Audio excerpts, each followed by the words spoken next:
તો મિડલ ઈસ્ટમાં ચાલતા યુદ્ધ વચ્ચે એક મહત્વના સમાચાર સામે આવ્યા છે। વધુ બે ભારતીય જહાજ હોર્મુઝ સ્ટ્રેટ કરશે પાર। તો ગેસ ટેન્કરથી સજ્જ જહાજો જલ્દી જ ભારત આવશે। છેલ્લા 24 કલાકમાં કોઈ ક્રૂડ ટેન્કર નથી થયું પસાર। જગ વસંત અને ભારતીય એલપીજી ટેન્કર પાઇપ ગેસ થશે રવાના।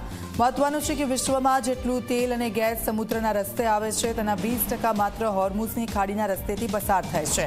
ઈરાન અને ઓમાન વચ્ચે આવેલી આ પાતળી જળધારા છે। એક તરફ યુએઈ, કુવૈત જેવા ખાડી દેશો તો બીજી તરફ સમુદ્ર રસ્તે આયાતનો એકમાત્ર રસ્તો છે। અને હાલ ભારતના 22 જેટલા જહાજ ખાડીની અંદર ફસાયેલા છે। ન પાછળ જઈ રહ્યા છે ન પરત આવી રહ્યા છે। અને આ બધાની વચ્ચે બે જહાજ ચર્ચામાં આવ્યા છે।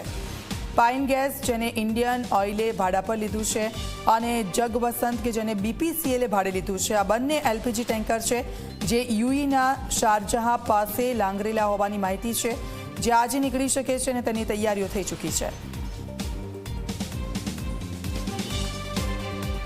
તો મિડલ ઈસ્ટમાં ચાલતા યુદ્ધ વચ્ચે આ મહત્વના સમાચાર। વધુ બે ભારતીય જહાજ હોર્મુઝ સ્ટ્રેટ પાર કરશે।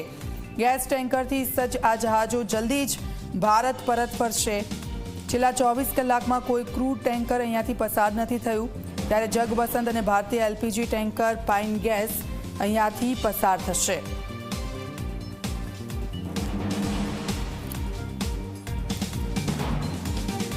તો આ પહેલા પણ બે જહાજ અહીંયા આવી પહોંચ્યા હતા અને હવે વધુ બે જહાજ છે કે જે અહીંયા આવી પહોંચશે।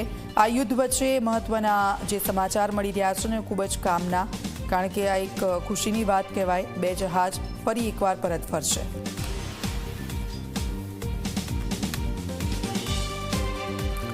તો આ પહેલા 3 જહાજ અહીંયા આવ્યા હતા, જેમાં 2 જહાજમાં ગેસ હતો અને એક જહાજમાં ક્રૂડ ઓઇલ ભરેલું આ જહાજ છે એ સહી સલામત રીતે અહીંયા પહોંચી ગયું હતું મુદ્રા પોર્ટ પર। ત્યારે વધુ 2 જહાજ ત્યાંથી નીકળ્યા છે અને તે અહીંયા પહોંચશે।